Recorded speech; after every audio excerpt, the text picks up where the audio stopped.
நான் ஒரு சின்ன உதாரணம் சொல்கிறேன். இளையராஜா ஏன் காப்பிரைட்ஸ் இஷ்யூவை கிளைம் பண்ணுறாரு அப்படின்றது. இது சிம்பிளுங்க.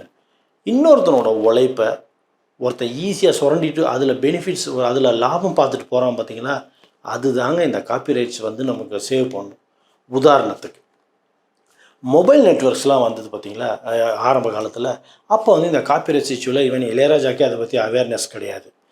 என்ன பண்ணுவானுங்க, நமக்கு வந்து காலர் டியூன்னு ஒன்று குடுப்பானுங்க. நம்ம எல்லாம் வந்து அந்த ஒரு சாங்கை வந்து நம்ம மொபைலில் காலர் டியூனாக வச்சுப்போம்.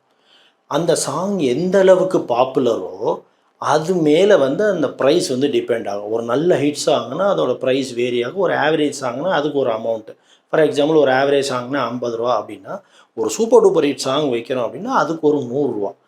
இந்த மாதிரி கிட்டத்தட்ட பல மில்லியன்ஸ் ஒருத்தர்கிட்ட ரூ. 50ன்னு 1000 பேர்கிட்ட என்ன ஆகுது, 1,00,000 பேர்கிட்ட 1,00,00,000 பேர்கிட்டன்னா அந்த நிறுவனம் எவ்வளோ ப்ராஃபிட் பார்த்துக்கோங்க. ஸோ இந்த மாதிரி நேரத்தில் தான் இந்த காப்பிரைட்ஸுங்கிறது வந்து சேவ் பண்ணுது. இதை தான் இளையராஜா சொல்ல வராரு. இது நமக்கு நிறைய பேருக்கு இதோட ரியாலிட்டியே புரிஞ்சிக்க முடியாது.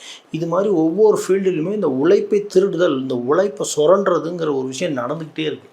ஸோ இது வந்து நலிந்த கலைஞர்கள் வந்து பாதிக்கப்படக்கூடாது. புதுசாக வர மியூசிக் டைரக்டர்ஸுக்கெல்லாம் இதை பற்றி அவேர்னஸ் க்ரியேட் பண்ணணுங்கிற ஒரே ஒரு ரீசனுக்காக மட்டும்தான் இளையராஜா இதை செய்கிறார். நிறைய பேர் சொல்கிறாங்க, அவர் அந்த காப்பிரைட்ஸ் காசை வச்சுக்கிட்டு என்னன்னு இல்லைங்க. இது வந்து அந்த நலிந்த இசைக்கலைஞர்களுக்கு அவர் டைரெக்டாக அதில் தான் பே பண்ணுறாரு. அதில் மெஜாரிட்டி அமௌண்ட் வந்து அங்கே தான் அவர் கொடுக்குறாரு.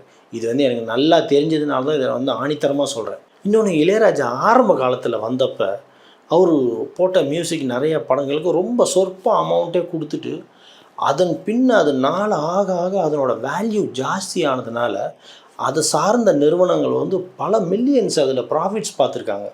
இதை அவர் புரிஞ்சுக்கிட்டதுனால தான் இதுக்கப்புறமா என்னோடய படைப்புகள் எல்லாமே காப்பிரைட்ஸை வந்து நான் கிளைம் பண்ண போகிறேங்கிற ஒரு முடிவுக்கு அவர் வந்திருக்கார்.